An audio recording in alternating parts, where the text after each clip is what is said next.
Welcome to Lazy Animal. Sit back and relax, and I will tell you a story. Let's dive right into today's video. So, is it true that hypnosis doesn't work if you don't want it to? Well, let's explore this fascinating topic. Hypnosis has been a subject of intrigue and mystery for centuries. Many people believe that they can't be hypnotized if they don't want to be, but is this really true? The answer might surprise you.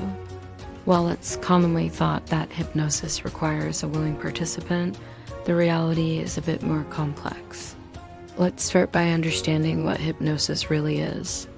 It's not mind control or magic, but rather a state of focused attention and heightened suggestibility. During hypnosis, your conscious mind takes a back seat, allowing your subconscious to become more receptive to suggestions. Now, you might be wondering, if that's the case, why do some people seem resistant to hypnosis? Well, it's not so much about wanting or not wanting to be hypnotized. It's more about your ability to relax and focus. Some people find it easier to enter this state than others, but with practice, most people can be hypnotized to some degree. But here's where it gets interesting. Even if you think you don't want to be hypnotized, your subconscious mind might have other ideas. You see, our conscious desires don't always align with our subconscious needs or curiosities. So you might consciously resist the idea of hypnosis, but deep down, a part of you might be open to the experience. This brings us to the famous hypnotists we see on TV or stage shows. How do they seem to hypnotize anyone, even skeptics or resistant volunteers? The secret lies in their techniques and understanding of human psychology. These skilled hypnotists use a combination of suggestion, misdirection, and social pressure to create an environment where even the most skeptical person might find themselves participating. But here's the catch. While these performers can often get people to play along, true hypnosis is a different story. Stage hypnosis often relies more on the power of suggestion and the willingness of participants to go along with the act, rather than inducing a deep hypnotic state. Now, let's address some common misconceptions about hypnosis. One popular belief is that hypnosis can make you do things against your will. This is a myth. Even in a hypnotic state, you still have control over your actions. You won't suddenly reveal your deepest secrets or do something that goes against your moral code. Another misconception is that hypnosis is like sleep.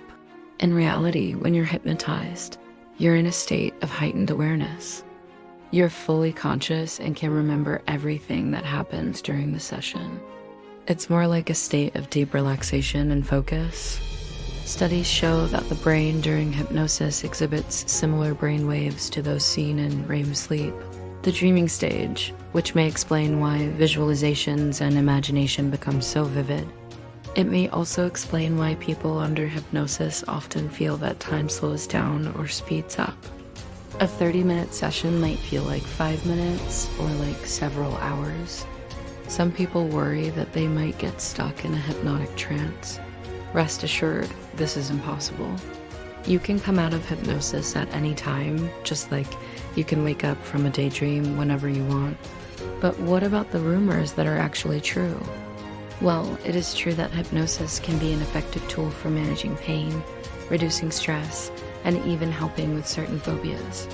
Many people have successfully used hypnosis to quit smoking or lose weight. In some medical procedures, hypnosis has been used instead of anesthesia. There are documented cases of people undergoing dental surgery, childbirth, and even open operations with no pain relief except hypnosis.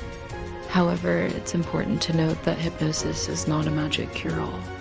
It works best when combined with other therapeutic approaches and a genuine desire for change. An interesting fact is that children between 7 and 14 years old are much easier to hypnotize than adults.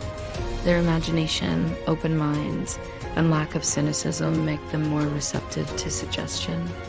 Another interesting fact is that when you daydream, get totally absorbed in a movie, or lose track of time while driving, you're in a natural hypnotic state.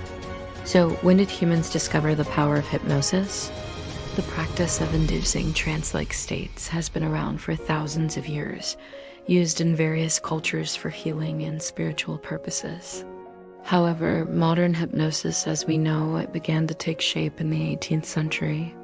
It all started with a man named Franz Mesmer, an Austrian physician who believed in animal magnetism, the idea that there was a natural energetic transference between animate and inanimate objects.